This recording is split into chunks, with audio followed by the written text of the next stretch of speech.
Gift cards are one of the simplest ways to increase revenue in an online store, but surprisingly, many Shopify store owners either ignore them or set them up incorrectly. A well-designed gift card program can bring in new customers, increase average order value, and even improve your store's cash flow. But if you don't understand how Shopify gift cards work, especially things like expiration rules, fraud risks, and balance management, it can create confusion for both you and your customers. So in this video, we're going to dive into how Shopify gift cards work, how to set them up inside your store, how expiration settings actually function, and so much more. By the end, you'll understand exactly how to use Shopify gift cards as a simple but powerful tool for growing your e-commerce business. So let's get into it. So Shopify gift cards are a built-in feature that allows you to sell store credit to your customers. When someone purchases a gift card from your store, Shopify automatically generates a unique code that can be redeemed during checkout. That code represents a balance that the recipient can use just like cash within your store. Gift cards can be purchased like a normal product in your catalog, or they can be issued manually from the Shopify admin. Many merchants use them both ways, selling them as products while also issuing them for refunds, loyalty rewards, or customer service situations. When a customer buys a gift card online, the recipient typically receives an email containing the gift card code and instructions on how to redeem it. When they use it during checkout, the balance is applied to their order and any remaining balance stays attached to the code for future purchases. This means customers don't have to spend the entire gift card in a single transaction. Shopify keeps track of the remaining balance automatically. Another important thing to know is that Shopify gift cards work across multiple sales channels. If you sell through your online store and through Shopify POS in a physical location, the gift card balance stays synchronized across both environments. That flexibility is one of the reasons gift cards are such a popular tool for many e-commerce brands. Now, before we jump into the setup process, it's worth understanding why gift cards can be so useful for online business. First, they make it easier for customers to buy gifts. If someone isn't sure which product a friend or family member would prefer, a gift card gives them a safe and flexible option. Second, gift cards often introduce your brand to completely new customers. The person redeeming the card might never have visited your store before. Third, gift cards improve cash flow for businesses because the payments happen up front, even if the recipient redeems the card weeks or months later. And finally, gift cards can be used as a customer service tool instead of issuing refunds to a credit card. Some businesses choose to issue store credit in the form of a gift card. When used thoughtfully and intentionally, gift cards can become a really simple way to bring new shoppers into your ecosystem while keeping spending inside your store. Okay, now if you don't already have a Shopify account, we do have an exclusive link down below where you can get access to a 3-day free trial. And for the first 3 months, you can just pay $1 per month. So once you click that link, you can just enter in your email address. You'll be prompted to create a password, and then you can go ahead. Once you are logged in, this is what the dashboard looks like. We're going to go ahead and navigate to products, and then we'll go to gift cards, and then here we go.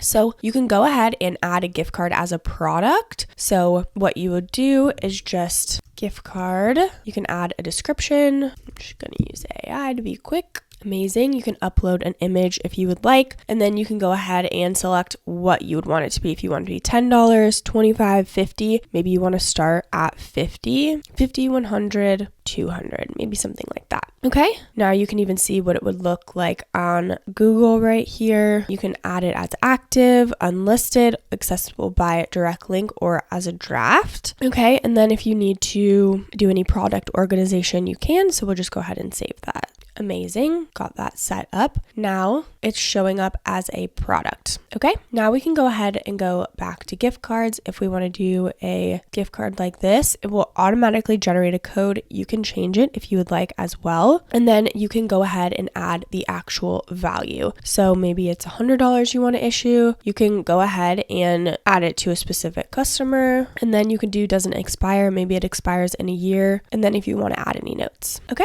go ahead and save. And we're good to go. Again, the manual gift cards, just so you're super clear, this can be for things like customer refunds, customer service, compensation, loyalty rewards, referral incentives, and so much more. It really depends on how your business works, but again, they just make it so easy, which is so powerful. Okay, now one topic that often can cause some confusion is expiration rules. By default, Shopify gift cards do not expire automatically unless you set an expiration date. Some regions have strict regulations regulations about gift card expiration periods, so it's important to check the laws that apply to your business before setting expiration rules. If you do choose to set expiration dates, Shopify does allow you to configure them in the gift card settings like I just showed you. Many businesses choose long expiration windows or leave them open-ended to avoid frustrating customers. Whatever you decide, it's really important to clearly communicate the expiration policy on your gift card product pages so buyers understand exactly how it works. Okay, now once your store starts selling gift cards, Shopify provides tools to manage them really easily inside the gift card dashboard, so you can see active gift cards, remaining balances, redemption history, customer information tied to that card. If a customer loses their gift card email, you can resend the code directly from the admin panel. You can also disable a gift card if you suspect it has been compromised. Shopify keeps track of all balances automatically, which just helps you monitor outstanding gift cards liability for accounting purposes. Many store owners periodically export their gift card data so you can review unused balances and understand how much store credit is currently active in their system. Now, gift cards don't have to just sit there in your store catalog. Promoting them strategically can significantly increase sales. One simple approach is adding gift cards to your main navigation or homepage so customers know they exist. And that's what we did, where we made it as an actual product. They're especially effective during major shopping seasons like holidays, graduation periods, or back to school campaigns. Email marketing is another really powerful tool for promoting gift cards. Sending a quick campaign around holidays with messaging like "not sure what to buy," send a gift card instantly can drive last minute purchases. Some brands also run promotional campaigns where customers receive a bonus card when purchasing a larger gift card. For example, a store might run a promotion that says buy $100 gift card and receive a $10 bonus. This encourages purchases while also introducing new customers to your products. Because gift cards represent store credit, they can sometimes attract fraud attempts. Fortunately, there are several ways to reduce the risk. So first, Shopify includes built-in fraud analysis for orders. This system evaluates transactions based on signals like IP addresses, billing information, and transactional patterns. If an order appears suspicious, Shopify may flag it so you can review it before fulfilling the purchase. Second, it's important to monitor unusual large gift card purchases, especially if they come from new customers or unfamiliar locations. Sometimes people attempt to buy high-value gift cards using stolen payment information, so just something to keep in mind and be aware of. Third, make sure your store's admin accounts are protected with two-factor authentication. This helps prevent unauthorized access to your Shopify dashboard. Treat gift cards like digital cash because once the code is redeemed, recovering the value can be difficult. Now, like any e-commerce tool, gift cards come with advantages and a few considerations. One of the biggest advantages is convenience. Customers can send a gift instantly without worrying about choosing the wrong product. Gift cards can also introduce your store to completely new shoppers who may become long-term customers. From a business perspective, gift cards improve cash flow because the revenue arrives immediately even if the card is redeemed later. On the downside, merchants need to track unused balances carefully because they represent financial liabilities on the books. There is also the possibility of fraud if suspicious purchases aren't monitored. However, with clear policies and really good transaction monitoring, these risks are usually very manageable. Okay, now if you don't already have a Shopify account, let's go ahead and take a look at the different plans and pricing options. Okay, so they've got a couple different options here. You can pay yearly or monthly, but I'm going to go over the yearly amount because that's how you're going to get the best price possible. You can get a 3-day free trial and then it's $1 per month for the first 3 months with the basic, the grow, and the advance. The plus plan is a little bit different, but is for more complex businesses. Okay, so the basic plan is $29 a month. It's mainly for solo entrepreneurs. The card rates are the highest, but they're still reasonable. You can sell in person and online. Then they've got the grow plan, which is for small teams. You get everything in the basic plan, but the card rates do decrease a bit, so they're a little bit better. And then you get up to 5 staff accounts, and that is $79 per month. Then they've got the advanced plan, which is $299 per month. With this, you get everything in the grow plan. The card rates do decrease a bit, so again, they're a little bit better, and you get more staff accounts, and then you can tailor your store by region. Lastly is the plus plan, and you can get your first month for $399 per month. After that, it's $2,300 per month. With this, you get everything that's in the advanced, but the card rates are the best. Fully customized checkout, unlimited staff accounts, and so much more. So based on where you're at in business, it's pretty clear which plan you should go with, and the beauty is you can grow with it. For most e-commerce stores, adding gift cards is a simple upgrade that can create additional revenue opportunities. They're especially useful for businesses that sell products people often buy as gifts, such as clothing, beauty products, specialty goods, or home goods. They can also help business handle refunds or customer service situations without losing revenue. If your store is brand new and sells very limited product catalog, you may choose to wait until you expand your offerings, but for most most established stores, gift cards are really an easy feature to implement. Running an online store involves a lot of moving parts, and sometimes the simplest tools can make the biggest difference. Gift cards give customers flexibility, introduce new shoppers to your brand, and create an additional revenue stream for your business. If you want to check out Shopify yourself, don't forget to use our exclusive link down in the description below. I do want to mention that these are affiliate links, which means we may earn a small commission at no extra cost to you. So if you do choose to use our links, we just want to thank you so much in advance for supporting our channel. It really helps us to continue to create free content just like this. And if you found this video helpful, make sure to like and subscribe to the channel. This channel is dedicated to helping you build and grow a successful e-commerce business with clear and practical tutorials. Don't forget to like, subscribe, and leave any comments or questions below. Thank you so much for watching, and I'll see you in the next video.